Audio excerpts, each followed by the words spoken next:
taking the time to join us. We are our meetings normally take place on the third Sunday of every month, but this month we have a special opportunity to further our dialogue with members of our community and with Metro Council members to assess where we are and what we can do to deal with the housing crisis in Nashville going forward. The COVID crisis has shown us that the role that government can play in funding help for people in need, the availability of affordable housing is getting worse. And so we remain determined to match the severity of the growing crisis with the political will needed to solve it.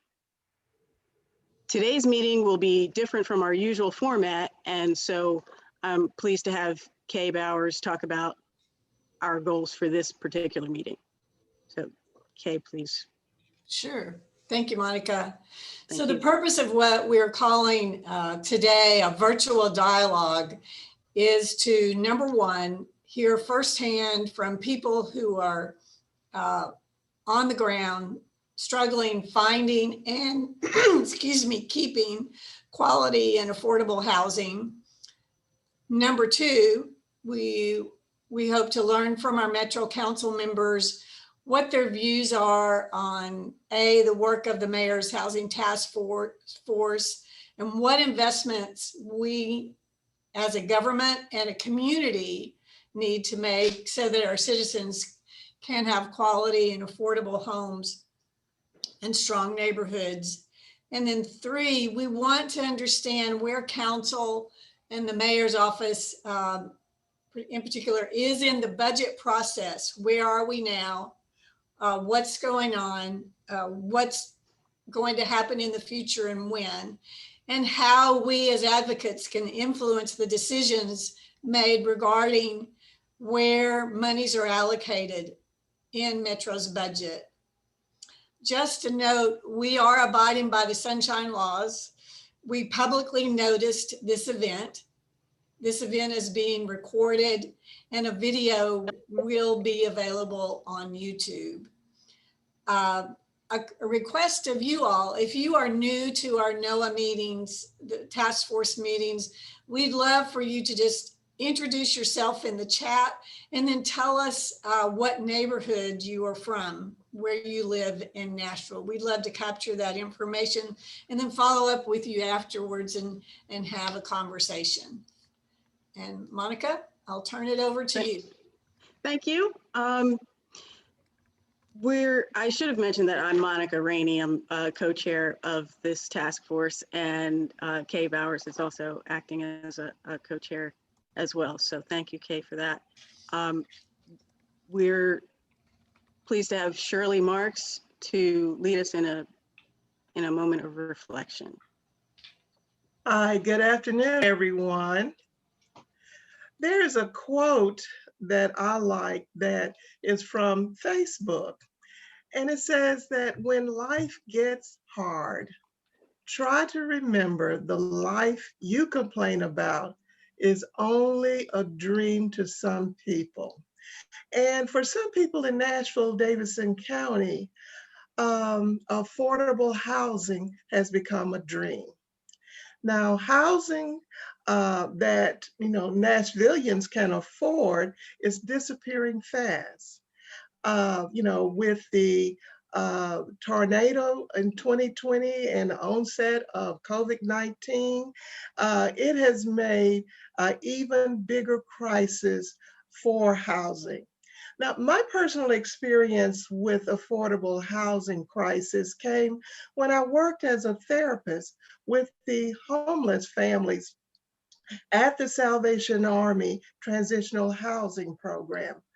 I personally saw the challenges that the case managers had finding affordable housing for the residents and families in the programs, even to the point of having to find affordable housing in counties outside of Nashville, Davidson County. When I became a member of the NOAA Affordable Housing Task Force, then that's when I became aware of the total magnitude of the affordable housing crisis. For 5 years, NOAA has won $10 million in the annual Metro budget for the Barnes Affordable Housing Trust Fund, but that is still not enough.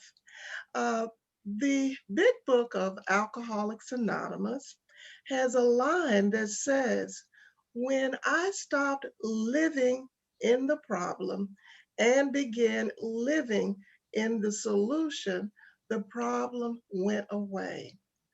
I hope we continue to live in the solution on affordable housing in the Nashville-Davidson County area. Thank you. Thank you very much, Shirley. Next, we wanted to hear from some testimonies from people who have their own experiences with affordable housing. And first, we wanted to hear from a representative from Alameda Christian Church. I think you're muted.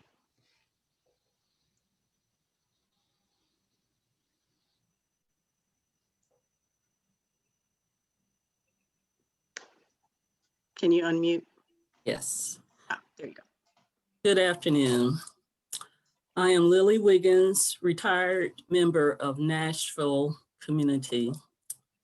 I'm also married to the pastor of a predominantly African-American congregation located in North Nashville in the Bordeaux area, where we have served our congregation over 20 years. Growing up poor as a child in a two-parent household, I was blissfully unaware that even with both my parents working, their combined take-home pay for a family of 5 put us below the poverty level.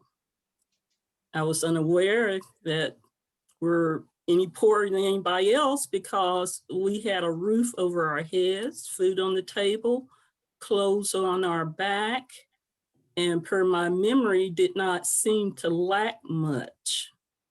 In other words, our basic needs were met. Long before COVID-19, before the devastating tornadoes of 2020, about the time Nashville was being touted as the IT city, I became sadly aware that those working in lower wage jobs were not only struggling to make ends meet, but also were challenged to stay in or find housing they could afford. In my role as pastor's wife and lay leader, some of our single mothers shared about being forced out of their Section 8 housing due to their landlords dropping out of the program because they could make more money by renting or outright selling their property.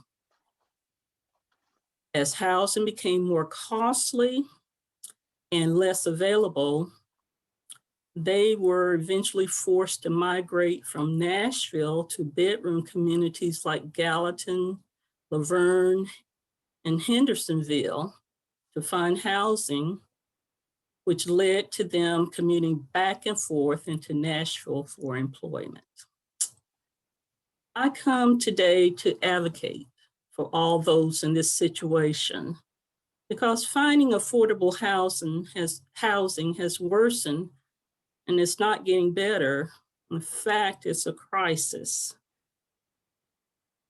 All people should be able to live and thrive in their community.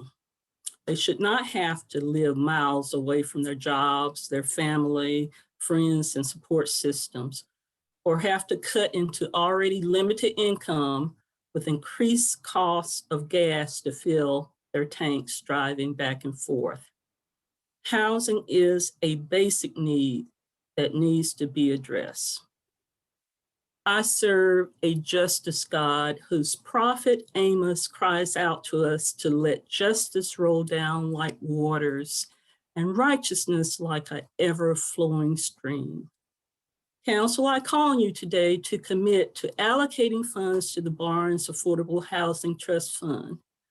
Let us reimagine a Nashville where all basic needs, specifically today, affordable housing, is available and in reach for all. Thank you. Thank you very much. We also wanted to hear from representatives from the West Nashville Dream Center. Haley Tressler, and I'm the resource coordinator at the West Nashville Dream Center. One of my responsibilities is to assist with our community members who are searching for housing. And I've seen the number of individuals needing assistance with rent or just needing to find new housing increase. Just the more I've been in the job, and honestly, the further into COVID that we go, it's just getting worse. Recently, one of the apartments, one of the last apartments really in the 37209 zip code that's considered truly affordable is, I've learned, has been purchased by an out of town, I guess, investor person. And it's one of the apartments where we have a mobile food ministry. It has 288 units. Rent has already increased at least $100 a month. Section 8 rates have been raised as high as they can be, and rent is going up again in May. The plan is that by December, at least 45% of the occupants are going to have been evicted, removed, what have you, so that the apartments can be renovated and then rented out at fair market value, which of course then begs the question, where will the tenants that have been evicted go? And we're not really sure. Just kind of contributing to the idea that housing is becoming a commodity more so than a right anymore. And we also wanted to allow one of our moms to share her experience with housing. So I'll let her speak to her experience. Can you hear me? Yes. Yes, I'm a Dream Center mom, and I lived in the 37209 area code for about 6 years. And someone ended up buying the property, but when they bought it, they convinced us that they wasn't going to change the monthly amount of the apartment, and also that they were saying that we could stay there. So after a month, they gave us a notice of 45 days to vacate, and we was like, that's not enough time because we don't have anywhere to go, and it's hard trying to find something that's in our range. And I have 3 kids, and we've been in the neighborhood. We love that neighborhood, and it was just devastated because we love the Dream Center, and we can't find anywhere close to the Dream Center to move.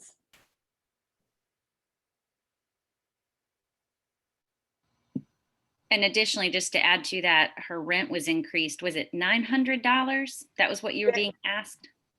No, I was paying $900. I was asked to pay $1,575 after that. Yeah. Wow. Thank you so much for sharing. That's why we're here, to try to find some answers for these very difficult situations.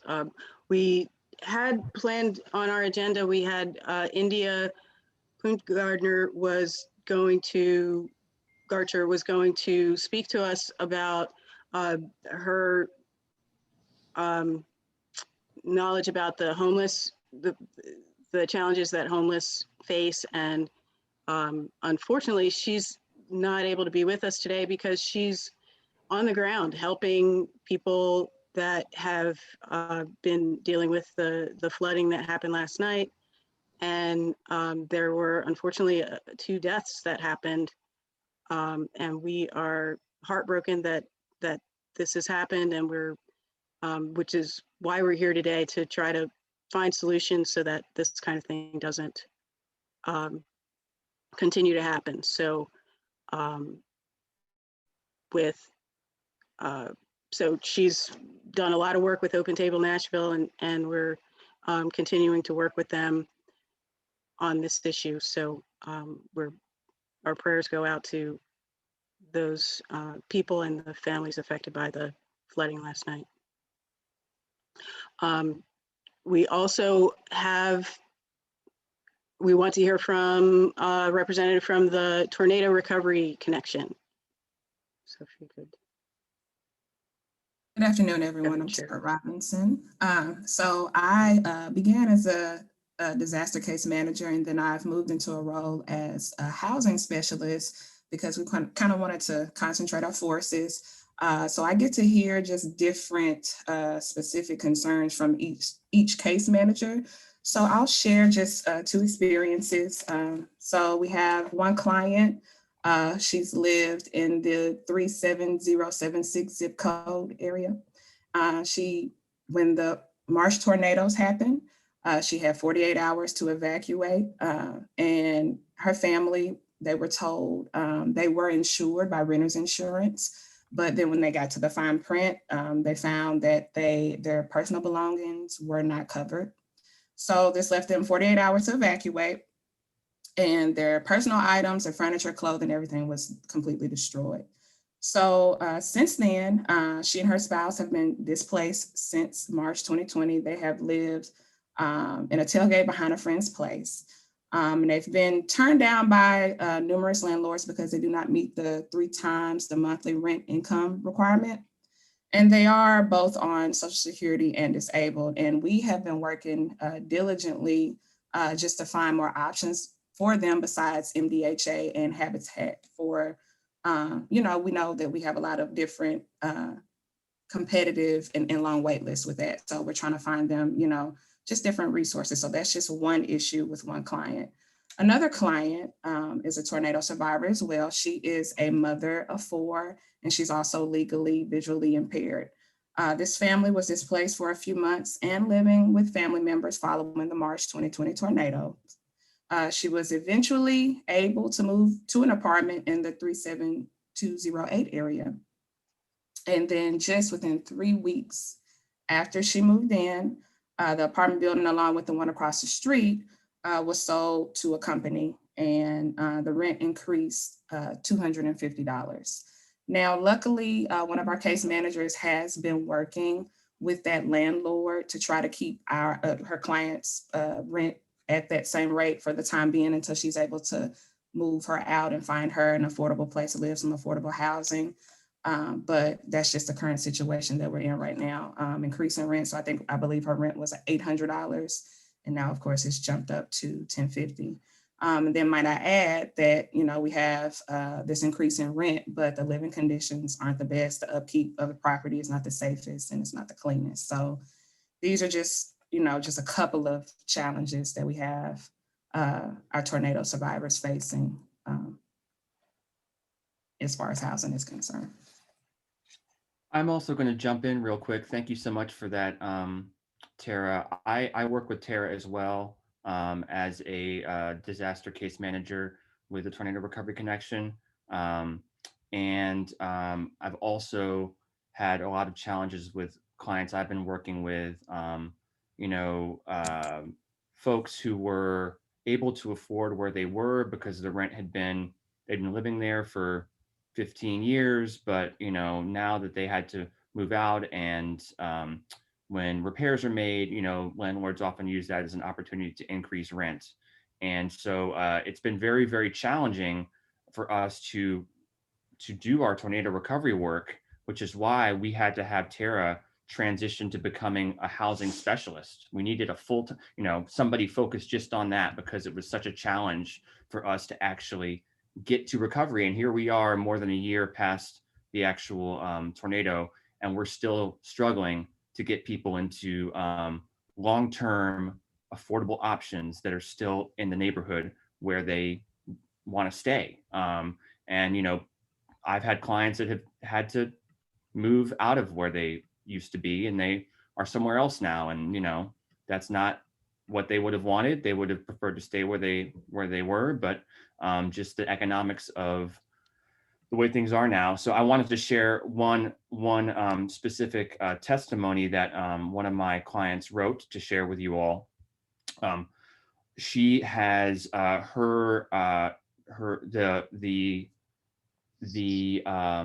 warehouse where she worked, which is just north of I-24, kind of on the way out to Mount Juliet and Lebanon, was completely destroyed. And so she's actually been basically unemployed since the tornado. She's worked some part-time jobs here and there, but she's been unable to, she needs to find more affordable housing because just her income has become so unstable. But it's been very challenging for her because even many of our affordable housing providers, you know, there are income requirements. And if you don't meet the income requirements, you don't qualify. So I'm going to read her statement now. I'll also just say that she is extremely hardworking and has reached out to just about every nonprofit and, you know, affordable housing provider in Nashville. She has, and I'll read that list of those at the end, but here is her statement.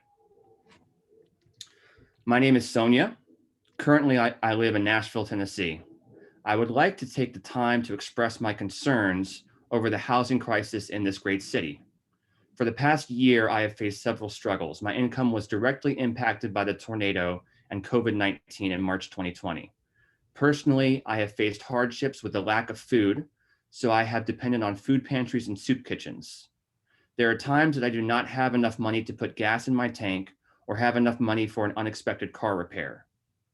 With unresolved solutions, distress affects my mental health and decision-making skills. I find it hard to pay rent, water, phone, internet, and utilities. When I'm alone, I cannot stop thinking about the worries that trouble me. I have reached out to numerous resources throughout Davidson County, and I'll just read you a short list of those. Tornado Recovery Connection, Project Connect, Legal Aid Society, West Nashville Dream Center, St. Louis Community House, Martha O'Brien Center, Second Harvest, Urban Housing Solutions, Affordable Housing Resources, Woodbine Community Organization, Nashville Conflict Resolution Center, Tennessee Housing Development Agency, Metro Housing Development Agency, Rooftop, NeedLink, Catholic Charities, Metro Action Commission, Community Foundation, and the Community Resource Center, among others. Her statement continues. My housing search has been very slow and difficult. There seems to be a long process with no time frame. I have no idea on waitlist procedures. Please improve application processes and give more options for safe and affordable housing. I would like to continue to live in Nashville, but the cost of housing and other necessities has me considering moving to another county, which would increase my commute time and gas expense. Please increase income-based housing options. Personally, I do not make enough money to qualify for traditional apartments that require an individual to make 2 to 3 times the rent. I would like to have a clean and safe place to call home with a permanent solution. I appreciate all of you for taking the time to address the very important housing challenges of Nashville. Please remember to include those less fortunate so there is an equal opportunity for housing for all. Great, thank you, Steve. That's a good summary of why we're here today, and I thank all the people who have shared their stories to hit home why we're putting so much effort into this and the seriousness of the need. Paulette, if you could help review where we are with the what we're doing here and what you've seen with the Mayor's Affordable Housing Task Force. Sure, and thank you for everyone who's here this afternoon, especially our elected officials. Since 2015, the NOAA Affordable Housing Task Force has operated from the premise that housing is a basic human right, because without affordable, stable, and safe housing, everything else is disrupted. We have called for and sought increased, recurring, and predictable funding for housing.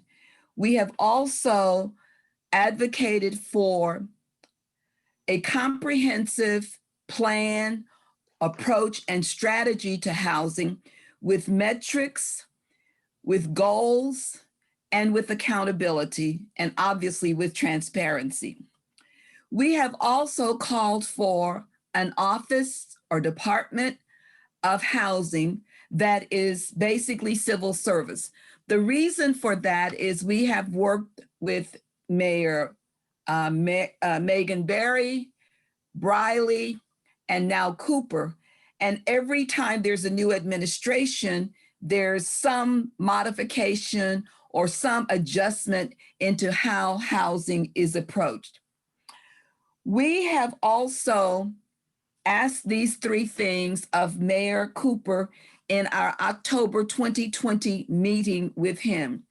And I am pleased to report that in January, Mayor Cooper did comprise an almost 30-member panel of housing advocates, specialists, and experts to address this problem. One of the things, or several of the things that I think are important about this task force is that 3 NOAA members are a part of it: Kay Bowers, John Dean, and myself. In addition, Kay Bowers and I are also members of MDHA, and MDHA has 4 members who are members of that committee. And of course, Council Member Suara and Council Member Burkley Allen are members of that committee. The committee includes banking officials, finance people, development, real estate people, representatives of HDA. And one of the things that I see as a plus of this committee is that unlike many, many other important and significant and impactful efforts, it has a whole array of people. And we have access to data. And one of the really difficult things in addressing and working on this in this space of affordable housing is the lack of quantifiable and consistent good data. So those are the pluses. This group was tasked with, we began meeting in January, we meet weekly, and by the end of April, we are supposed to make recommendations. The work of the committee has been divided into 2 subcommittees, a preservation one and a creation. And just last week, both of those committees' preliminary recommendations were put forward. The work is all online and available and accessible. What I would also like to say is there were 5 key areas that have been identified: policy access, financing, land use, and zoning are among the areas that each one of the subcommittees worked on. The co-chairs of the committee are, the task force, are Ed Henley, who is a founding principal of Pillars Development, which does real estate planning, development, and management, and also Dr. Mick Nolan, who is the founder of Nelson Community Partners, a firm that develops, reserves, and manages affordable units throughout the Southeast. While I am very pleased that the committee exists, and I am pleased with this work, what I have to say is that thus far, none of the recommendations have been extraordinary. The other area of which I have some concern is my expectation is that we would say we're going to build X number of houses, affordable housing, or make sure that they are built. We will galvanize the resources that are necessary to do that, and we will do that by a particular date. That isn't the trend or the direction, and we'll have to see. We still have more time to work, and please, your input is solicited. With that, I'll stop because there will be more discussion about the work of the task force later on in today's agenda. Thank you very much. Thank you very much, Paulette. Yeah, we are a little bit behind schedule, so Steve, if you could just jump in and help us introduce the council members and let everybody know, perhaps give Maggie a chance to wave so everybody knows where to look for timing. Absolutely. So thanks everyone for being here. We're going to move now into the dialogue with a few of our Metro Council members about this very important issue. To our council member guests, thank you so much for coming. In terms of our procedure here, we will be, Maggie Cox will be keeping time. She will hold up a sign when you have 1 minute. She'll hold up a sign when you have 1 minute. And then when she holds up the nearing time, that's around 15 seconds. I will let you finish your thoughts, but please do try to finish up when you see that nearing time, so that we can keep things moving and hopefully have time for a few questions at the end. So we're going to dive right into this. I want to introduce our 3 council members. First, we have Burkley Allen. She's been a council member since 2011. She was, until very recently, the chair of the Affordable Housing Committee. She's a member of the Budget and Finance Committee. Before being an at-large council member, she was the council member for District 18 in the Hillsborough Village, West End, Belmont, Vandy area. Her background is she's an engineer who's worked on the design of LEED certified buildings and infrastructure planning. And she was very active with the neighborhood in the Hillsborough West End Neighborhood Association and the president of that. We also have Councilmember Zulfat Suara with us. She was elected at large in 2019. She's a chair of the Affordable Housing Committee, which is our focus for today. She's also a member of the Budget and Finance Committee. She's originally from Nigeria, came to the US in 1993, and chose to make Tennessee her home. She's the first Muslim to be elected to Metro Nashville and Davidson County government, and the first immigrant elected to an at-large position. She's also the first Muslim woman elected in the state of Tennessee and the first Nigerian woman elected to any office in the United States. She's a full-time CPA. Finally, we have Council Member Kyonzte Tooms. She is the council member for District 2. That's Bordeaux, parts of North Nashville, the Haynes Trinity area. She's the chair of the Budget and Finance Committee, a member of the Affordable Housing Committee, moved to Nashville in 1997 to attend Vanderbilt University. She's been a practicing attorney for 15 years, and she's a community leader and engaged in all kinds of things, was a founding board member of the Equity Alliance, among other things. So thank you to all our council members for being here, and we will dive right into our questions. This first section is focused specifically on affordable housing and will be with council members Allen and Suara. So the first question, you will each have 2 minutes to respond. Council member Suara will go first. How do you feel about the process and work that has been done by the Mayor's Affordable Housing Task Force so far? Good afternoon, everyone. Thanks, Steve, and thanks for having me. Thanks, Noah, for all the work that you're doing on affordable housing. If anyone does not know what is needed, just listening to the testimony just now, just bring it all back. And it's so sad that after so many years, we're still here. As far as the task force is concerned, I think that what I love about the task force, which Dr. Coleman highlighted, is the fact that the major players are at the table. I think the problem in the past is that sometimes when an idea may be floated around, is not thought through, and you think, okay, yes, we can do this, but then you realize it cannot be done because there have been recommendations on affordable housing before, and why aren't we doing it?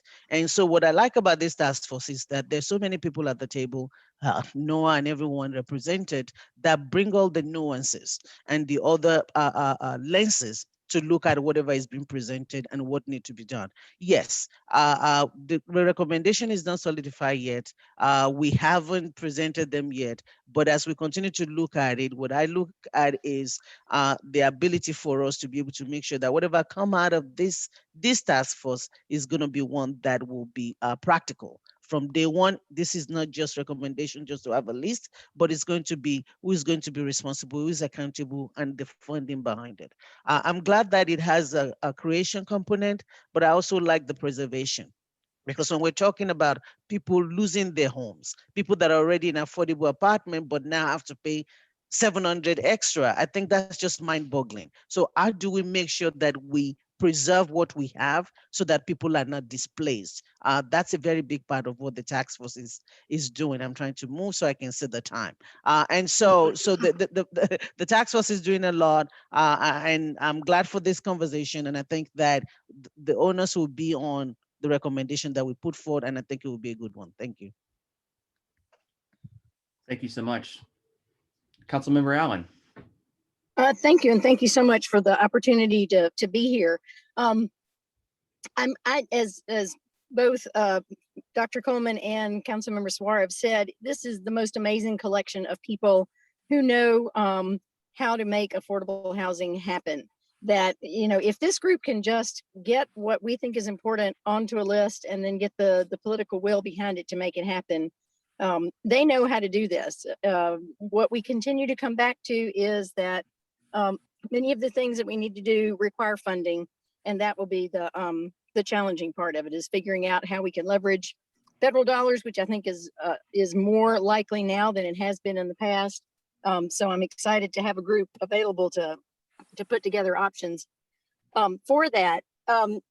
My hope has always been to be able to do what NOAA has been asking for, which is a 10-year plan that will look specifically at how many units do we need to create in which of the niches, 30, 60, and 90% of area median income affordability, and who's responsible for that? What can MDHA do? What can the nonprofit builders do?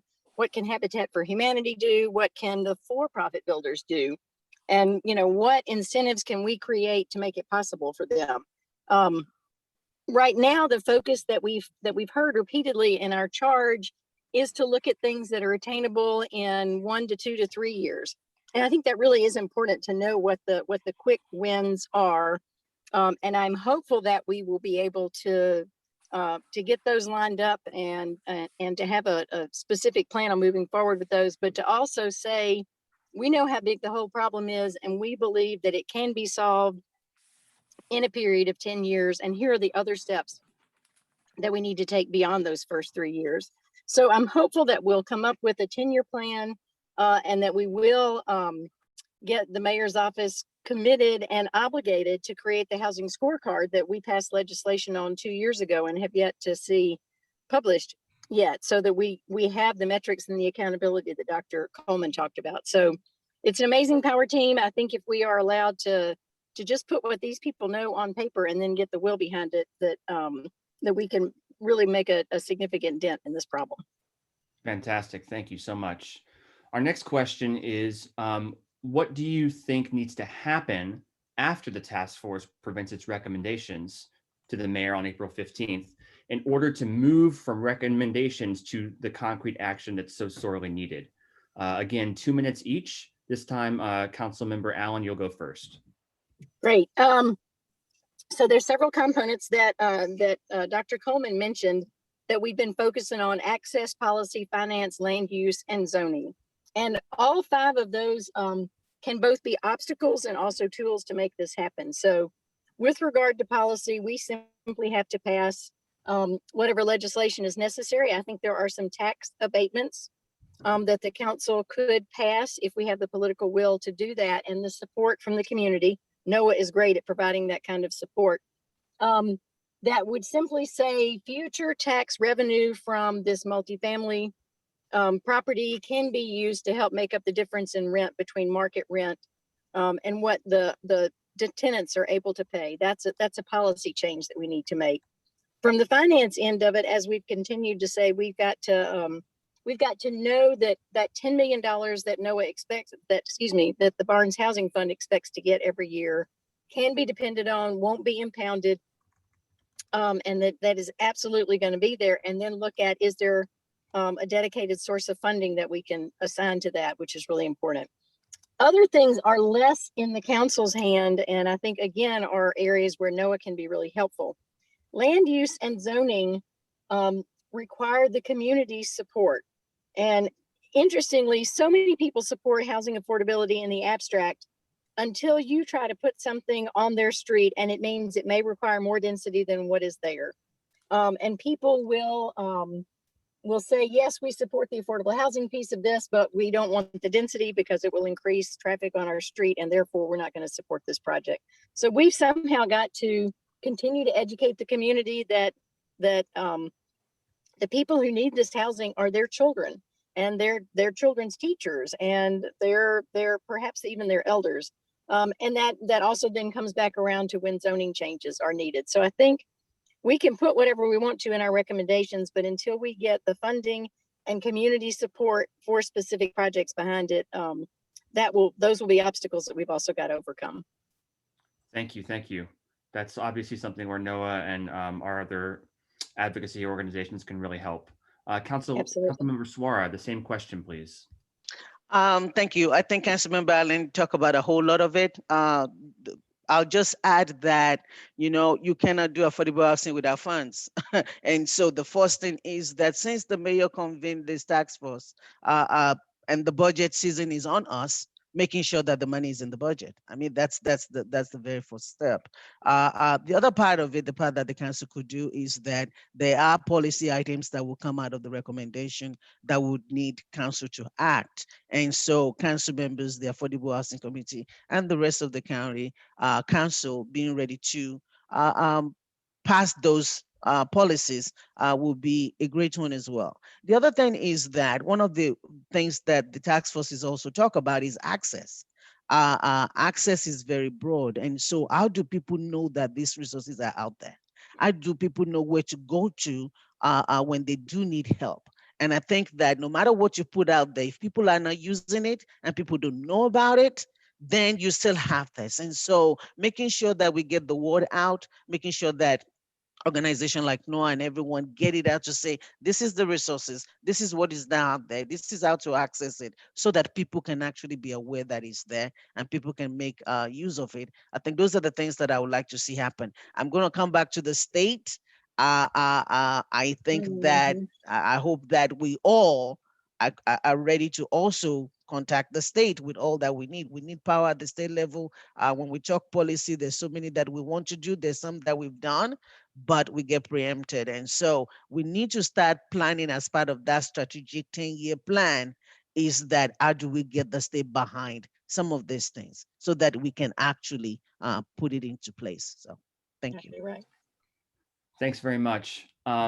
So our next question is that NOAA Affordable Housing Task Force, and NOAA more broadly, strongly believes that in order for Nashville to make real and sustained progress on affordable housing, our city government needs a separate and dedicated department or office of housing that's led by a senior level executive with substantial housing experience. We see this in many other cities facing affordable housing challenges. Do you agree? And if so, how could we create this here in Nashville? If not, what do you propose instead? And we're going to say a minute and a half for each of these because we're a little bit behind. CM Suara, you'll be going first. Thank you. There's a saying that you spend money to make money. And I think that we need to put the resources behind being able to solve this problem. I think one of the things that I've seen again is people not knowing where to go. All the information are all over the place. And another critical point where I agree with a Department of Housing is the fact that sometimes policy changes with administration. I went through the Affordable Housing Task Force recommendation under Megan Berry, and I was like, wow, this will solve all of our problem, but we're still here talking about it. And so having a department does that. I would let you know that, yes, there are concerns about budgeting, funding it, what happens. Maybe we should use another department like MDHA to do it rather than have a department of its own. But I would say that if we really want to solve this problem, if we really want to tackle it and do what is necessary, I do believe in having that department and putting the resources behind it. Thank you. Fantastic. Thank you. Same question, Councilmember Allen. And if you could touch on maybe what that would take. Would it be a resolution? How would we create that, or how would we do that? That's a great question. I'll have to say I still have some to learn about that myself, but I think we can look at the process that we're going through right now to create the Department of Transportation, and which has become surprisingly controversial. And the steps that are being taken there are to look at an existing department. I think just from a pragmatic and less costly process to say, let's look at an existing department that has many of the functions already and use that as kind of the starting point. So could we use Metro Social Services or Metro Action Commission as the anchor point, and either add a second senior level executive as a co-director of that department and elevate them to that level? Or do we go about creating an entirely new department? I mean, I think when we create an entirely new department, as Councilmember Suara has said, that requires the commitment of funds to fund new positions that haven't been there before. Perhaps we just slide those over from where they've been in the mayor's office. The pros and cons of this that I see are obviously it doesn't change with the wind of the new administration, and that's a huge advantage. But the disadvantage that I see is that it doesn't always have the full weight of the mayor's commitment behind it if it's a department. So, I mean, either way, it matters significantly whether the mayor is committed to this or not. And right now, this mayor is committed, and I give Noah some credit for that. I mean, a lot of credit for that, just because of the proactive way y'all go about campaigns and making mayors commit to things. So regardless of whether it's a separate department or it's part of the mayor's office, if the mayor doesn't have that as a commitment, it will not be as effective. So either way, that continuing to have the mayor's office realize how important this is going to be an important part of that. Great, thank you. And Councilmember Tooms, we're going to be moving to your portion of the segment soon, and I'll be very interested in your thoughts on that. And there'll be a portion where you can respond to that question about the separate Department of Housing. So moving right along, so as leaders, council members Suara and Allen of the Metro Affordable Housing Committee, what do you see as the committee's primary role and function with respect to affordable housing in Nashville? What does the committee do, and what's its purpose? 1 minute each. We'll be very quick, and then we'll move on to another question about this committee. The committees. Am I going first? My apologies. No. It's CMI. Council Lady Allen, please go first. Okay, thank you. Sure. So, I mean, I think, at the least common denominator is that we simply approve legislation that's already coming through with regard to pilots for low-income housing tax credit and other things like that.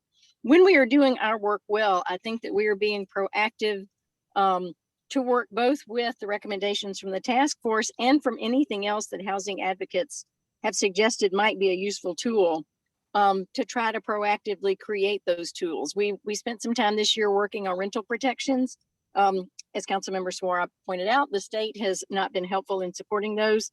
So some of that work is currently less effective than it was a couple of months ago.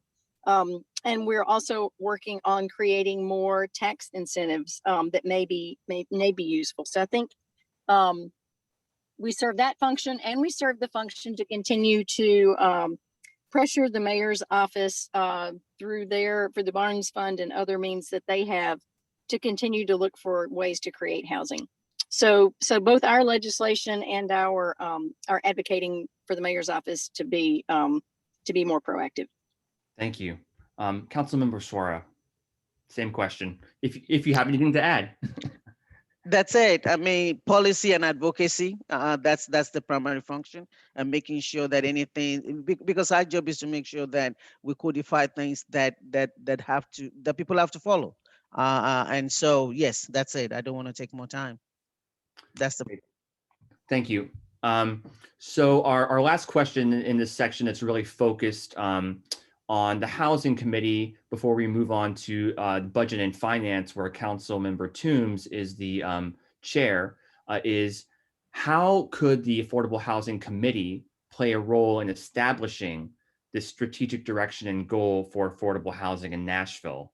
And how could NOAA help you in these efforts? This will be 2 minutes each. If you can keep it to 1.5 minutes, that would be great. And CM Suara, you'll be going first this time. Thank you.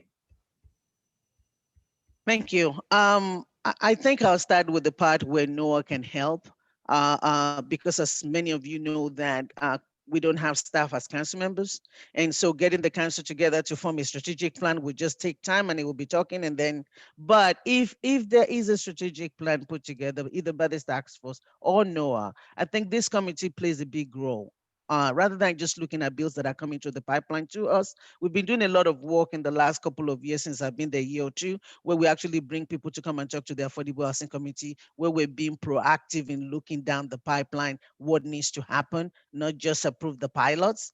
That's how we were able to do the rent control stuff. And so the way that I see it is that I would like for the Affordable Housing Committee on an annual basis to take this strategic plan, also goal that is now developed either by the task force or NOAA, and to be able to say, how do we make this happen? What are the priorities that we want to have this year? What happened last year? Why are these not done? And if it's a policy that needs to go behind it, then for this committee to come up with that. I think being proactive and looking at it at the beginning of the year, not waiting for things to happen, will help us a lot. And if Noah comes up with that, I think that would be great. And I think if we come up with it ourselves, I think that would be very good. So I would like to see the committee not being reactive to events being happen because people were displaced because of the tornado. Now we're thinking, how can we protect people? But I think if it is a strategic plan, it means that there needs to be a discussion on what are the strategies, what are the obstacles, how do we go about doing, what are the resources that are needed. And I would like to see the next Affordable Committee do that at the onset, the very first meeting of that committee, to come up with those plans and to come up with a plan on how to get it happen. And I think when we do that, I think that would be awesome. Since our job is making bills, and I would tell all of you that that's a very big part of it. As someone who came from the advocacy world, you can advocate all day, right? And you get limited in what happens if there's not teeth behind it. And so having those policy is the biggest thing that we can do to help our people, and being proactive from the beginning is something that I would like to see the committee take on. Thank you.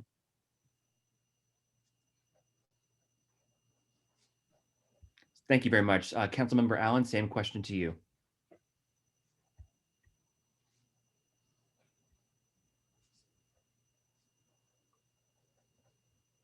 Oh, I'm sorry, did I?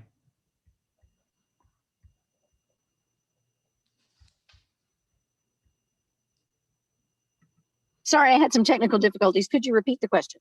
The question was, how could the Affordable Housing Committee play a role in establishing a strategic direction and goals for affordable housing in Nashville? How can NOAA help you in these efforts? Gotcha.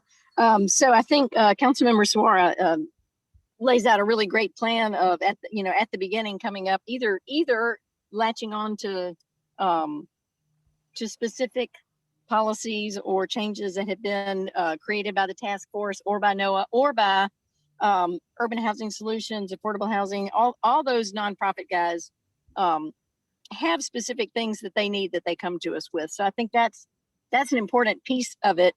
And the education piece, allowing people to sit in our meetings and learn about kind of the technical parts and pieces of that as well, is also important. And somewhere as we've said repeatedly, somewhere along the line, we've got to have a policy or a method of getting the state to stop obstructing what we're doing. And right now we simply react on that one as well.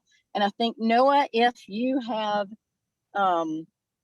have any kind of organizations in small towns, because Knoxville, Memphis, and Chattanooga go through exactly the same thing we do. Anything we want often gets shut down by the rural legislators. So if there are any NOAA brother or sister organizations in smaller towns that can help us reach their legislators, their senators and representatives, and just indicate to them that this is a problem I think that exists everywhere, that could be huge. Thanks so much for that. And actually, NOAA, as you know, we have sister organizations, Micah in Memphis and Caleb in Chattanooga, that are part of the Gamaliel Network. And we're also, NOAA is now getting involved in state level organizing. And so we are working on those issues and look forward to working with you on those. We're going to now quickly move to the second question, or sorry, the second portion of this question and answer with our council members. This is going to be more focused on the budget, and we are now in the budget budget process, and it's currently being developed. We're very lucky to have Councilmember Tooms with us. She is the chair of the very important Budget and Finance Committee, which will be integral in making next year's budget. So I'd like to ask this question to all three of you. And Councilmember Tooms, I'm going to give you 3 minutes to respond. And Councilmembers Allen and Suara, you'll have 1.5 minutes each. I just want to make sure that you have enough time. And if you'd like to respond to anything kind of in the earlier section, please do feel free, although we'll also have more time for questions later. So what do you think of NOAA's 3 affordable housing priorities? NOAA's 3 affordable housing priorities are: 1, $20 to $30 million for the Barnes Fund; 2, a separate Department of Affordable Housing that is has a senior level executive leadership and is separate from the mayor's office; and 3, a serious housing plan, anywhere from 3 to 10 years with clear timeline and next steps. So what do you think of these 3 affordable housing priorities? Do you support them? Or are there 2 to 3 other things that you think would have more impact? So we'll start with you, Councilmember Tooms. You have 3 minutes. Thank you, Steve. So just to start off, yes, I do support the 3 priorities. I think that we do need to put more money into the Barnes Fund. I will say that there is some consternation around the Barnes Fund because there's a concern about concentrated poverty, and that comes up a lot, particularly in North Nashville. I know in my constituents here, affordable housing, they think low-income housing, and it's probably a consensus in my area that there's a lot of low-income housing already. And I try to do my part in educating people on what affordable housing is people not being cost burdened by their rent payments or mortgage payments. But there is that bit of consternation amongst constituents as well as council members. The separate department, I think that that's a good idea. I agree with Councilwoman Allen that we need to look at what current departments are doing and whether or not that could be added to a current department.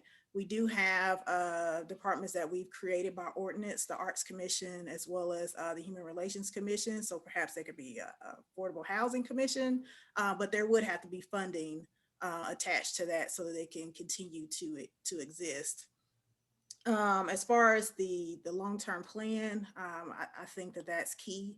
Councilwoman Allen said there's already an ordinance out there that requires a housing scorecard that hasn't been acted upon, and so the council has already put the framework in place for there to be that long-term plan so that we can actually tackle affordable housing in our cities. I think you're getting to the meat with those 3 priorities. I do think there needs to be that education piece on what affordable housing means. I also think that, though NOAA's focus is affordable housing, I've heard, and I agree with this, another council member say, I don't have a problem with affordable housing as long as it comes with the jobs, the infrastructure, and the transportation. So those 3 pieces go along with affordable housing. So I think that you can't talk about affordable housing without those 3 pieces. But I think that goes with that education piece. If you're showing how those 3 things interact with affordable housing, I think that you get more buy-in and more constituent support for putting more money into the Barnes Fund. Thank you so much. Could you just say a little bit more about the consternation that you were speaking of in terms of your constituents, low-income housing versus affordable housing, just to make that clear for everyone here? So I've done 2 pilot projects so far, and that's payment in lieu of taxes. And that's when folks are doing an affordable housing project. Oftentimes they will go through MDHA to get a pilot so that they can afford to do the construction of the project and to offer a decreased rent, which is based on income. And so what I hear a lot when those projects come up is this going to decrease our property value? Because it's a rental property for one. And then also the perception amongst many in the Bordeaux area, the Northeast Nashville area, the areas that I represent, is that affordable housing is low income housing and that it's going to decrease property values, and that it's going to concentrate poverty in our area. And there's already a lot of poverty in our area. So it really takes a lot of education, and also takes a lot of strategy on my part to make sure there's a diversity of housing options, so that I don't give the impression that I'm attempting to concentrate poverty in the district. I'm just trying to make sure that folks at all income levels have housing options. But there is a huge education piece, because that's what pops up into a lot of people's minds when they hear affordable housing, that it's low income housing and that it's concentrating poverty in their area. Got it. Yeah, that makes a lot of sense. Thank you for clarifying that, and something that we need to educate folks on. So, Councilmember Suara, the same question. What do you think of NORA's 3 affordable housing priorities? Do you support them, or are there 2-3 other things that you think would have more impact? A minute and a half, please.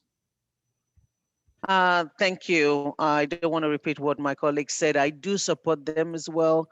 But I do think that part of the conversation at the task force is, how do we look into different options, different tools in the toolbox for funding affordable housing. Now, Councilmember Tooms mentioned how they feel about bonds fund. Yes, not just the citizens, but also council members. And I'm in a conversation with the housing fund with Ms. Hannah right now on some of those concerns in terms of not just concentrated poverty, but also the developers and the people that are getting bond funds. How do we make sure that it's not the same set of people? How do we make sure that we have minority developers being a part of this conversation? And so we're having a conversation. There's some things that they're planning to do, which I think is great, and I'll be working with them on that. And they're already doing a whole lot. But I think education is also vital, because no matter what we're doing, if people don't know about it, I think you don't have as much support for it.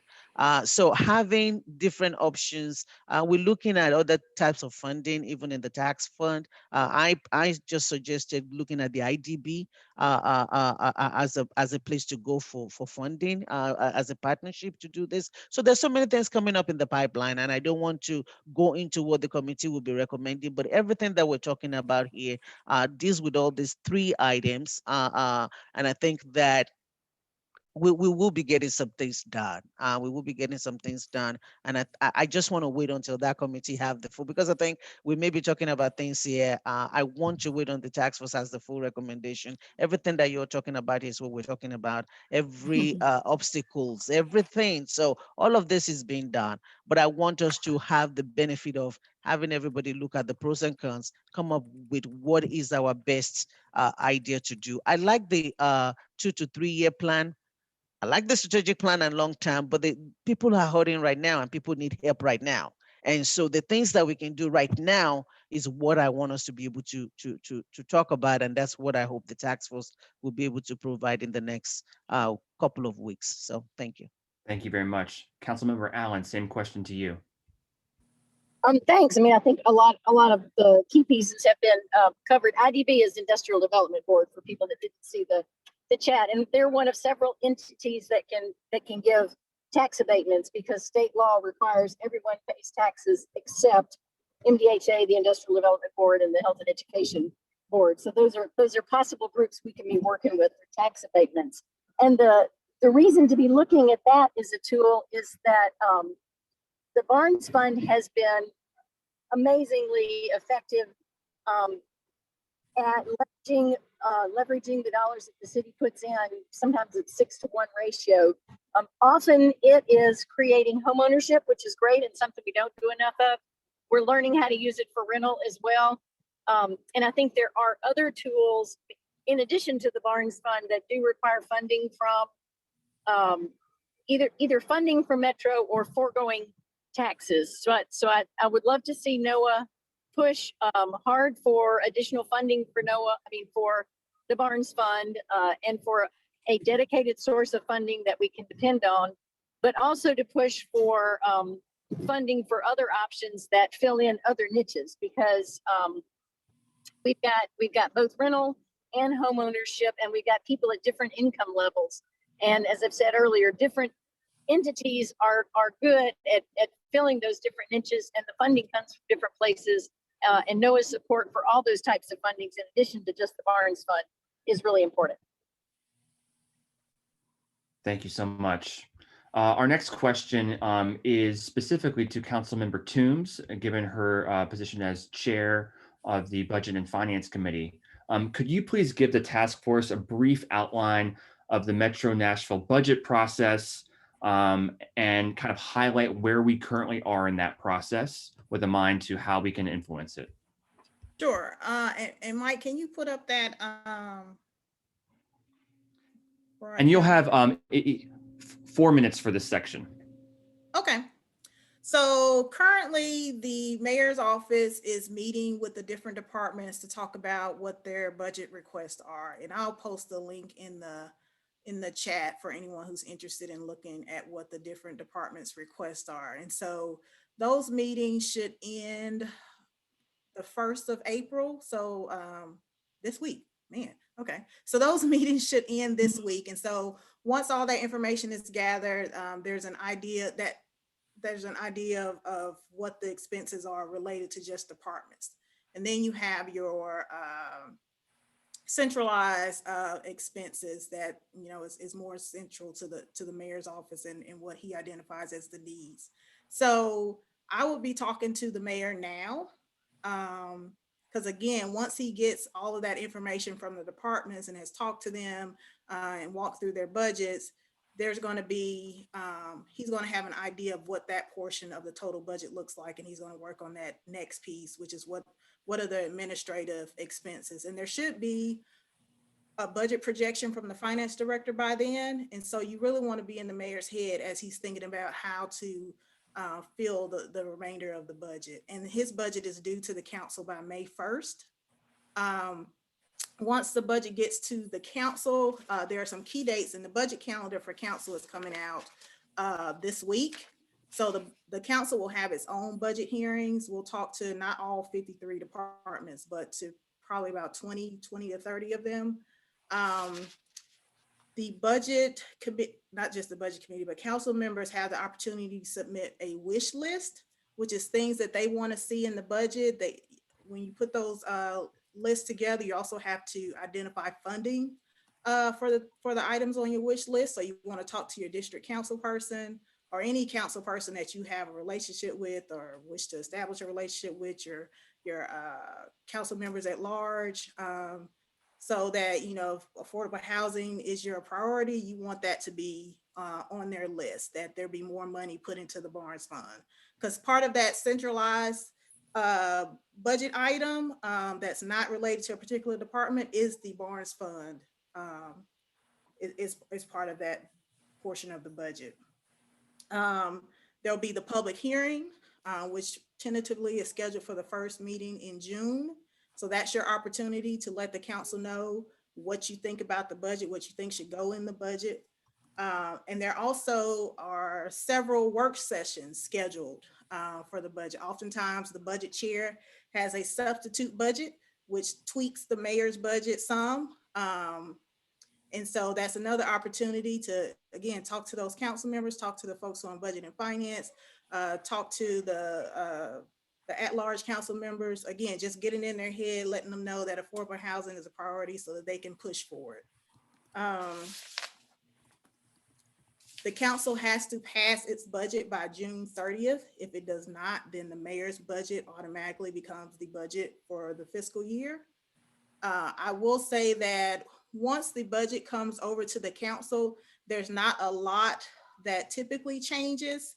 If you remember last year's budget, there was a substitute that passed and it added about $20 million of additional funding to a $2.45 billion budget. So really it's the mayor gets the first bite at the budget, and it's really the most important bite, just because we're trying to change things around, and the budget has to be structurally balanced, meaning that expenses have to equal revenue. So we just can't put things that we want to have, and we got to be able to fund it as well. And so really you want to be talking to the mayor, because May 1st will be here before you know it, and he'll be presenting his budget. And you want to emphasize to him that affordable housing is important. And I think that that goes over, yeah, those are the highlights. You told me Perfect. to be brief. Perfect. Thank you so much. No, that was very helpful and yeah, very illuminating. So our next question is to all three of you, and kind of ties in with the previous question.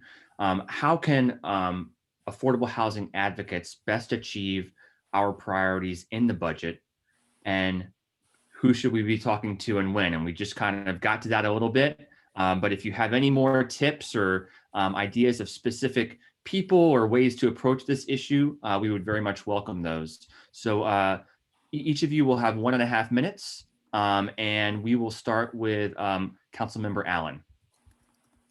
Thanks. I want to go back to the point that that Councilmember Tooms raised about skepticism from some council members about concentrating poverty, or they'll call it disparate impact. And I think that that can sometimes be problematic when, as council members, we are advocating for additional funding in the Barnes Fund. When council members have other priorities and they have the impression, or they're hearing from their constituents, that, you know, they're being, quote, dumped on, which is, I think, an uninformed way to look at having housing that people can afford to live in be built in your district. That there, the times when I've thought, oh yeah, we need this, and I'm sure every council member will support it, I was surprised that it wasn't necessarily something that I could take for granted. So I would say, after first talking to the mayor, as Councilmember Tooms has pointed out, we could give you, I think, a list of council members who are skeptical of whether the Barnes Fund is being used in a way that's good for every district. And I would say that I think that it is being used very thoughtfully, and that that getting additional funding for affordable housing in whatever tool we can is good and should be supported by every council member, but that can be taken for granted. And y'all do represent a large enough group that you've got constituents in every single district, so you can help us with that.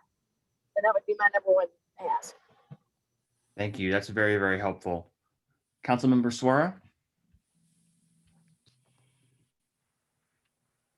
Thank you. Yes, basically the same thing. You start with the mayor, because I think that whatever the task force put forward, as to if there's no money behind it, nothing is happening. And since the mayor is committed to the task force, I think you start with that, and to make sure that whatever it is that we want done in that priority, that we make sure that it's in the mayor's budget. It is also important, like everyone is said, to talk to other council members. I think Noah can do a great job of that. I think educating people about affordable housing and why it's important. Even when you think you know everything, even when you think you've heard it all, you come to something like this, you hear someone else's story, and you're like, this is still happening. And so getting that out and talking to council members about why this is important, because they have to support it as well. The three of us here on the Affordable Housing Committee, we're part of the choir already. And so how do we get the message to those that are not, in there? We even in our settings, we always talk to the same people that are already sympathetic. How do we get that message outside of that group? I think we need to figure out how to do that. And I think, and I'm talking constituents as well as council members. How do we reach those? I think will be the challenge for Noah and advocates to be able to do on why this is important. Like I said, I'm working on some things with the housing fund that I think might help the perception with the bonds fund. When that comes to fruition, I hope that Noah can support that and help us get that out, because education perception matters. When people don't know what's going on, they assume the worst, and letting people understand how all of this works is going to help the process. So let's think in terms of outside of the task force, outside of NOAA members, how can NOAA reach those that are not singing this tune already, so that they can be part of it and realize that affordable housing is crucial and it's something that we have to do now. Thank you. Thanks so much. And Councilmember Toombs, you touched on this before, but if you have anything else to add, please do. Just briefly, the council members who are skeptical of the Barnes Fund, I would get that list and just start talking to those folks. And when you're talking to them, you want to hit what I said earlier about the jobs, transportation, and infrastructure, because that's what they're going to hit you with, because that goes along with the concentrating poverty. So I would be, very well versed on those issues and be able to talk about those to the council members. And then going to the education piece, and I know this takes funding, but maybe some type of like social media campaign or something that would educate the constituents on what it means, affordable housing. And there's nothing wrong with low income housing. If that's where your income is, then that's where it is. People who work a full-time job should be able to afford to live in Nashville. And so there's nothing wrong with low income housing, but that's not all that affordable housing is. It's just that people can afford, they're not cost burdened when they're paying their rent. So I think there needs to be a lot of education around what affordable housing means. And I think that a social media campaign or radio campaign or something like that to get the message out about what it means, I think would be helpful. Thank you so much. This is all very, very helpful suggestions. So now we are moving to our NOAA commitment questions, which I'm sure you've all become accustomed to at all of our NOAA meetings over the past 5 or 6 years. So each of you will have 2 minutes. I'm sorry, each of you will just have 30 seconds to respond to this question. So will you commit to working with NOAA's Affordable Housing Task Force on our 3 affordable housing priorities? And what does that partnership look like to you? And we'll give you each actually 45 seconds. Let's start with Councilmember Suara, please. Yes, the answer is yes. And part of that commitment will involve attending your Affordable Housing Committee meeting, inviting you to the Council Affordable Housing Committee meeting, and making sure that we're sharing that information, because we may not know everything that is on the ground, but I trust NOAA with all what NOAA has to be able to have that. So yes, our continued communication and attendance at your meeting and invitation to our meeting as well. Next, we'd like to hear from Councilmember Toombs, please. Yes, I am committed to working with NOAA on its affordable housing priorities. The way I see that partnership working in the present is me using my platform as the Budget and Finance Chair to advocate for increased funding for the Barnes Fund. I have regular meetings with the mayor's office and with the finance folks, and that will be at the top of my list to push for more funding. So I think that is the best way in the present that I can be helpful. Thank you so much. And thank you to all of you for your helpful thoughts and sharing that with us. So now we're going to move on to a summary of the current progress on the Mayor's Affordable Housing Task Force. Do I get off free? Oh, I'm so sorry. Thank you so much. Thank you so much. It's been a long day, y'all. It's been an amazing job. So the Councilmember Allen, I just want to say, yes, I'm committed as well. And I think meeting with the mayor specifically to talk about the Department of Housing is something that I could do. And I'm going to finish this housing scorecard so that we do have both a 10-year plan and metrics and accountability. So thank you for my 45 seconds.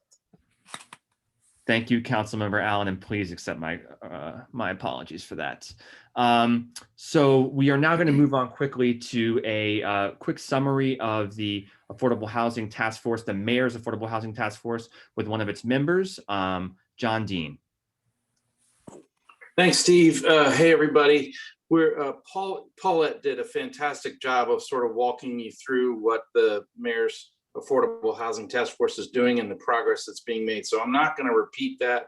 This has been a very informed session all the way around. I'm just going to make a couple of key points. Number one, I think having the 3 of us, Kay, Paulette, and I, on the Affordable Housing Task Force has been a real strength for NOAA. And in particular, our little subgroup has been meeting before and after every Mayor's Task Force meeting so that we can digest together what's going on and formulate a common point of view going forward. So I'm really grateful for Paulette and Kay for participating in time together with me so that I can be near half as smart as they are as we go into the next meeting, which has been useful. There are two other key points I want to make that have been brushed upon but are really important.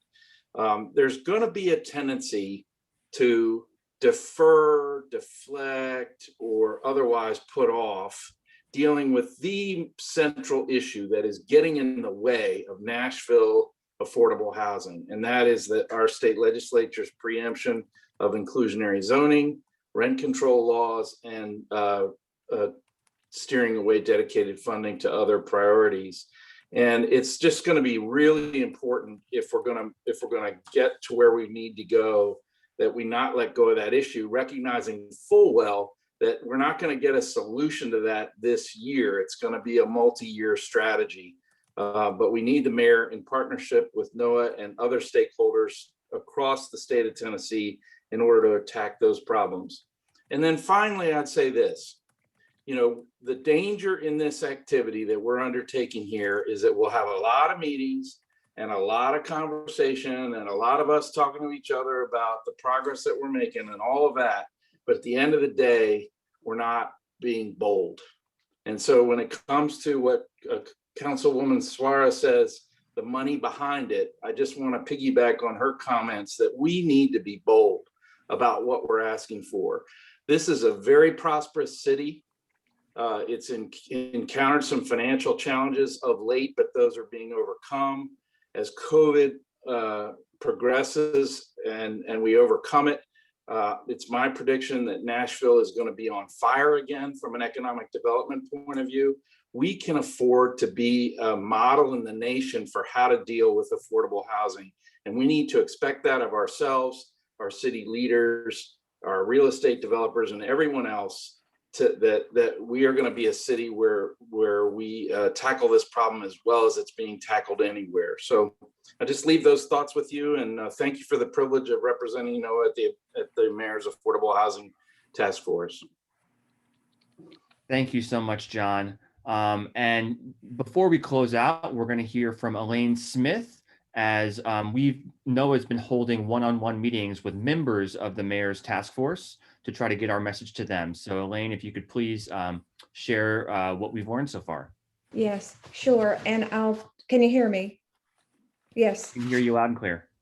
Okay, just to not be repetitive with everybody's on the council's comments and our comments, I'm going to add a couple of things I've heard from the people who were nice enough to interview with us.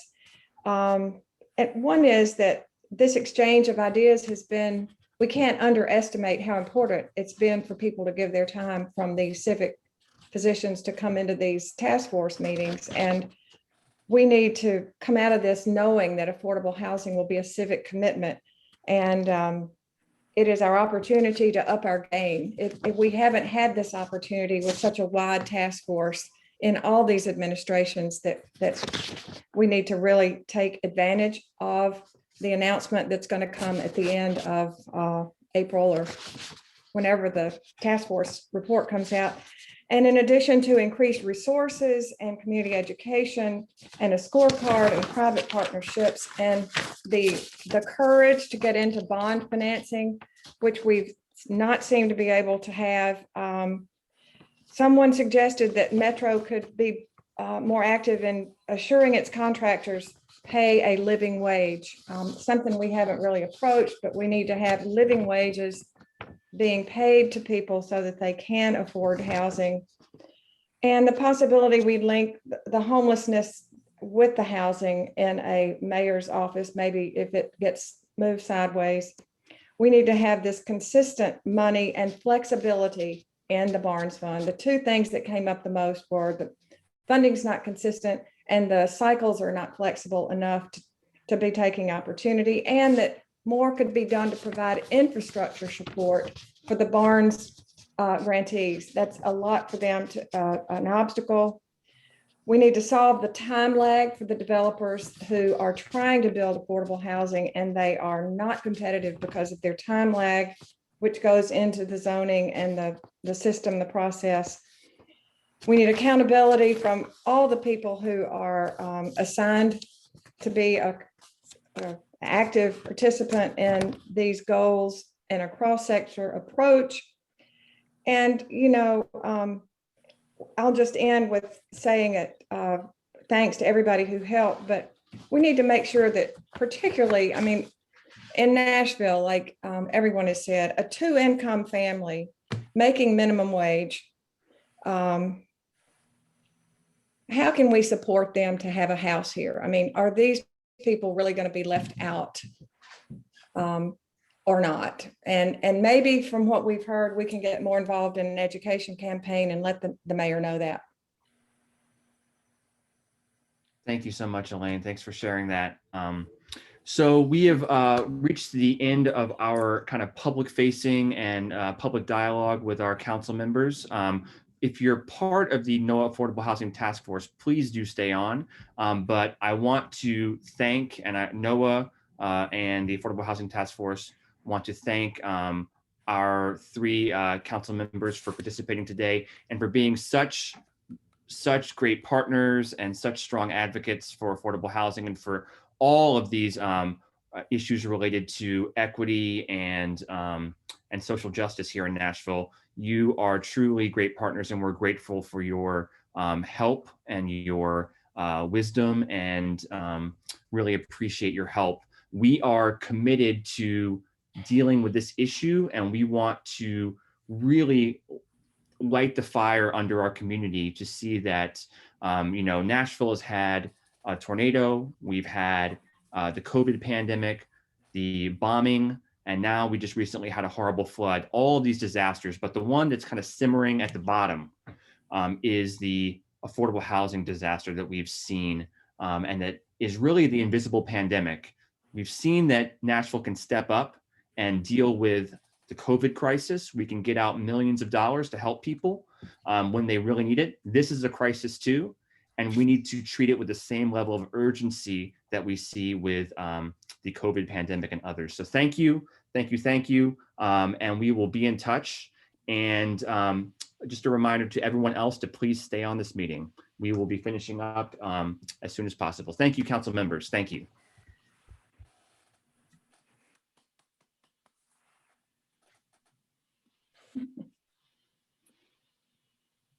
One thing that the council members talked about several times is that it's important for us to make our voices heard about what we want, both for our individual council members and to all the council members and to the mayor himself. So one thing we wanted to do before the rest of us leave this meeting is we've got 49 people here. Do you think it would be great to have 49 emails right this minute to the mayor? 49 emails right this minute to all the council members? I'm going to put something in the chat here. It's a sample email that you can send to your council member and to the mayor. Give me just a second to put it in there. Okay, I just put a file in the chat, and if you double click on it, it should open up. And if some of you have trouble with this, I can email it to everyone right after this, so don't worry. But it has an explanation in it. It has an email address for the mayor. It's mayor@nashville.gov. And it has a sample email that could go to the council members. Now you can reach all of the council members just by emailing councilmembers@nashville.gov. And this is in the document. And I've got a suggested email that says, here's what NOAA wants. You know, work with us to get this into the Metro budget. There's also something down at the bottom of the page that explains how you can find your very own council member, which one it is, and what his or her email address is. So if you email councilmembers@nashville.gov, it does go to everybody, but it goes sort of into a special pocket where they can tell you just did it as a broadcast thing. But if you do that and then email your personal council member, so you can say, I live in your district. That's something that's very important. So if you can, open up that file, and anybody that is able, just go to your email system. We're going to take just 2 or 3 minutes, and go to your email system and copy that over or alter it however you'd like. But we'd just like to have some, we'd like to have some action right now. One of the things that NOAA believes and that the Gamaliel Network believes that we're a part of is every meeting ought to either be doing an action, planning an action, or evaluating an action. So in this case, we're getting information and we're wanting to do an action. Sending emails to all of these folks. And I will email this to you after the meeting in case you're having trouble opening that up. Are there any questions about what we're suggesting? Mike. Yes, Elaine. I just wrote in the chat box that in my email, which I intend to send momentarily, I'm going to remember to somehow acknowledge that the Barnes Fund got the $5 million that was postponed from last year's budget, and that we are greatly appreciative of having it restored to the full 10 million or whatever. I mean, I just think that's something positive to give him as we give and ask. Do it or not do it, doesn't matter. That sounds fine. Just make sure that you let him know that that was great, but it's not enough. I will. Okay. All right. Any other questions about what we're doing? Again, I'll email this to you afterwards if there is. Okay, it's time for our, Steve, I think it's time for the evaluation. Is that the next thing? I don't have that. Yes. Okay. Well, all of you know how this works. We do a core part evaluation just very quickly to evaluate any meeting. And the first part to the meeting, to the evaluation is, what are you feeling as you're leaving the meeting? Now, rather than asking you to speak it out, put it in the chat. You know, what's the emotion? What is the feeling that you're leaving this meeting with? Encouraged, hopeful, feeling hopeful? Since that's part of our name, I guess that's right. You know, Nashville Organized for Action and Hope. Motivated, excited. Anybody else? Want everybody to have a chance. Proud. Yes, sir, Reverend Thompson. Motivated, encouraged and informed. Encouraged and hopeful. Are we talking to the choir? Worried. Okay, John, say another word about that. I think that's important. Well, we've got these fabulous council members who are with us and who are totally behind what we're trying to do. And I just wonder who we're not getting to meet with us that we really need to be engaged in a dialogue with. And maybe this meeting doesn't lend itself to that. Maybe it needs to be a smaller meeting or a one-on-one or a power one-on-one. But I am worried that we're going at this with 3 great council people. What about the others? That's a very good, in fact, isn't that what we heard from some of these council members, that we need to be about contacting others, especially the ones that are representing us? I do want to note very quickly that with Councilmember Suara being the head of the Affordable Housing Committee of the council, and Councilmember Tooms being the head of the council's Budget and Finance Committee, that is a very powerful, very, very powerful position.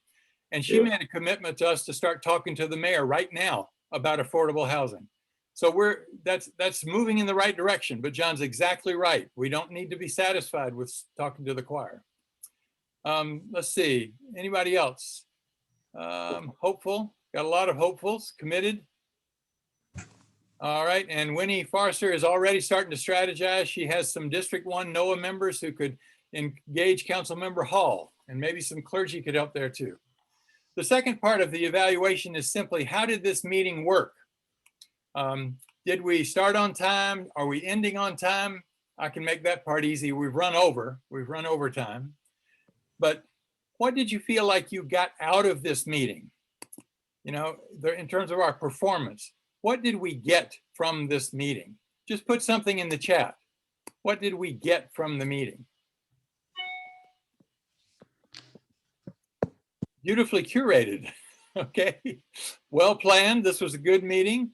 Maybe we want to invite council members more often, Martha says. Specific actions that no one needs to do. Steve did a great job. We got the issues out on the table, the commitments, good roadmap, empowered.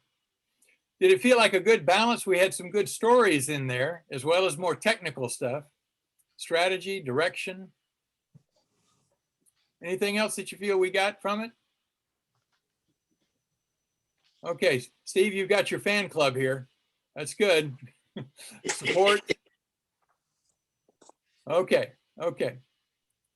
Information, all right, great. Yeah, I'll just say, I think they gave us some specific action steps that we need to do to help them do their job. So I was really, impressed with that. And, we got our work cut out for us. All right, all right. And that's one of the things that when I email you this file, the very first thing you can do is send a quick email to the mayor and the Metro Council members. So that's a first step. There's much more that needs to be done. The third thing in our evaluation is tension. And we actually want some tension. So we're moving. So we're doing something different. Where was the tension in this meeting? Just put it in the chat.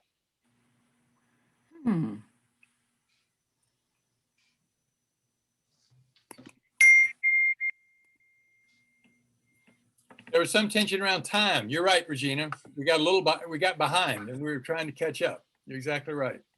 Where else was tension? Tooms talking about the resistance. Yes, Winnie, that's right. And Grace says it's such a huge issue.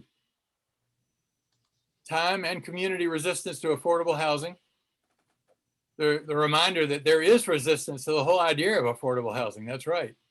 There's tension with the state legislators. We're used to that, but it pops up again and again. And where is the housing scorecard that they were supposed to do 2 years ago? That Metro I have a response to that. Okay. All right. Quickly, Barnes Fund has an intern for the summer and they're assigned to work on the scorecard. Okay. That's good. Thank their you. scorecard. Thank you for adding that. Avi Poster says, always tension when our job isn't finished. State preemption, tension around NOAA needing to reach out more to those who don't believe in affordable housing, skeptic council members. Okay, we invited only the known friends to NOAA. Yes, we did. You're right, Reverend Thompson. We invited our council friends to meet with us and help us strategize. That's right.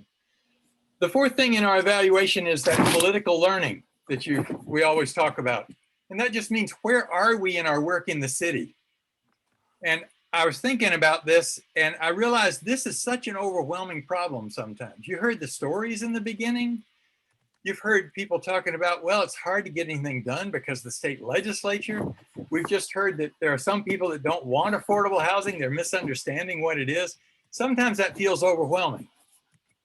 Well, here's an interesting quote that I found from Joan Baez, who is a wonderful singer and incredible worker for social justice. Joan Baez says, action is the antidote to despair. Action is the antidote to despair.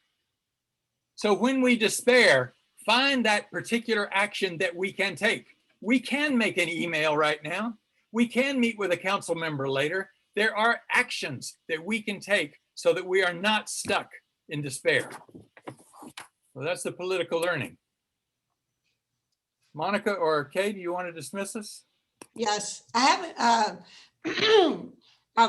This has been a jam-packed afternoon, but it's a moment that I need to stop and take because it's very important. Monica is going to be moving back to the East Coast next month, as I understand, and we want to be sure everybody knows that, and we want her to know that we love her and thank her for her leadership. We have some gifts that we are putting together for her that'll be dropped off to her, and I've had my vaccines. But Monica has been a wonderful, dedicated servant leader for us for the last few years, and we just want her to know how much we care for her and wish her well as she returns to her home part of the country, and that our hearts will be with her as she makes this transition back to be with her family. Thank you so much. Yes, the gift is as I've already received. Thank you for the love that I've felt, and for just being here to be part of this continued struggle to improve the housing situation in Nashville. So I am grateful for all of you taking your time to work on that, and for letting me be part of it. So thank you ever so much.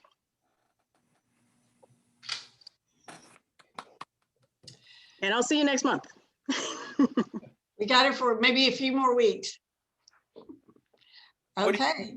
Thank you all for being with us. Thank you for sharing your afternoon with us.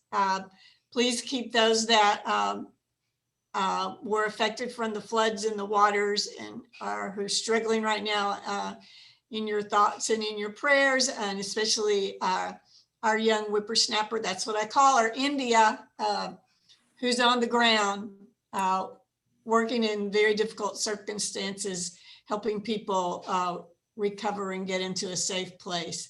Thank you all very much. Have a good afternoon. You want those of us who helped plan this to just hang on a minute and just yeah, where we are?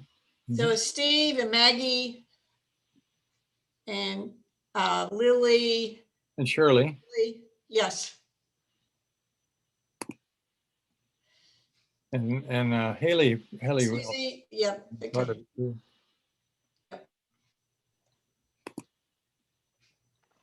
I guess basically anybody that wanted to stay. That's fine.